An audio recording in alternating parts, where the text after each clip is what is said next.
In this video, I'll be showing you how to cancel CapCut Pro subscription. If you find this video helpful, drop a like and subscribe. You can do this on iPhone, Android, or Samsung. But let's say I have CapCut Pro right here. All I want to do is go ahead and open it up. Now, what you can do is basically you don't want to go ahead and do anything on the application.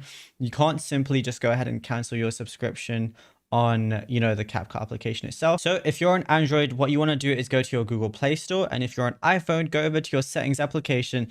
On the top, you want to click on your profile name, and it's going to show your Apple account. And then under payment and shipping, you're going to see subscriptions as one of the options.